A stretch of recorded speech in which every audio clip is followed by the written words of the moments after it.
نماشەوانێ هێژا لە هەر کۆڵانێکێ لە هەر باژارێکی و لە هەر وڵاتێکی ئێدی چیرۆکên مێئێشەنن لێ ڕاستیە دە هەر تشتێوان ئێدی بە باندۆرن ئێدی و هەفپارن ژی دە عالیەکی دە ئازادیە وان تەماشەوان هێژا پاراستنا وان و شەڕێ وان یە لە سووریە ژی هەفپارە ئەم بەحسا کێ دکن ئەم بەحسا چیرۆکە ئیمانێ چیرۆکە هەموو ژنên هەفپارە ئێدی بەڤی رەنگیە ئازادی ئەوانژی هەفپارە تەماشەوان هێژا ئیمان ژنێکە عەرەبە گۆدیداویە شەردە ئێدی ڕادەست نەبوو و عینیە شەردە هەتا داوی شەر کرد و هەری داویژی ئێدی ئەم لە دیرۆکاوێ گوهدار بکرد.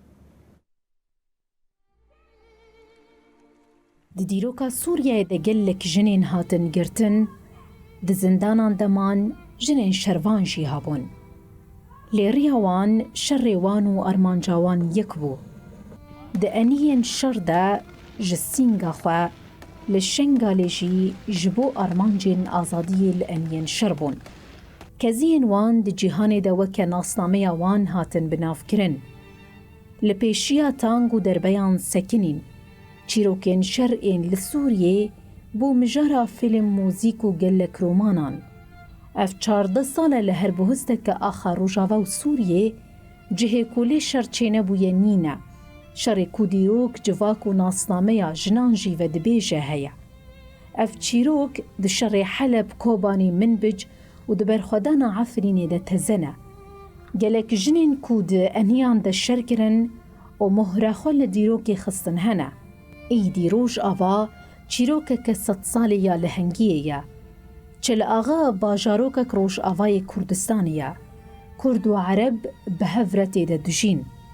Li Çil-axayê di nava malbateke Ereb de keçikek bi navê Îman çavê xwe li jiyanê vekir. Îman di sala 2007 de ji dayîk dibe. Ew ji pêkhateya Ereb bû û di nava eşîra Cewala de mezin bû. Di nava civaka xwe de gelek jin dîtin ku hîn jî dibin sînorên kevneşopiyê de dijîn. Vê rastiyê di dil û hişê wê de pirs û fikir çêkirin. Ji wê rojê û pêve baweriya wê ew bû ku jin divê dengê xwe bilind bikin. Li Rojava di sala 2024 de tev li refên yê jê dibe. اسم الحركة روكن شلاقة، اسم الحقيقي إيمان ذر سلمية. هدفي إني أكمل خط شهيد الزيلة، خط شهيد بيريتان، وأعرف القائد وفلسفته. إيمان بفي هشمندي وباورية ريا خو هالبجارت. ورباور دكا كو آزادي بخو نايي، بتاكوشيني تي بدست خصن. جبوي تاكوشين تاني برپرسيارية كالشكرين نبو. أو ريا باراستن رومتا جنان آزاديا گلان و آواکرنا جیانکه برومت بو. بوی روحی برخودان و فدکاریا هفریتیا دنیز و روشبین عرب روکن ریا خودماند. ده 20 چلیا 2026 ده دماکو لهمبری کومین چته لباجاروک سرین شرد کر تولکروانی نمراند با.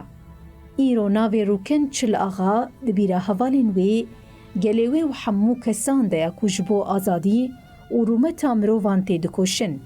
Wê bi jiyana xwe îspat kir ku jin dikarin bi îradeya xwe dîrokê binivîsînin û şopeke nemir di jiyanê de bihêlin.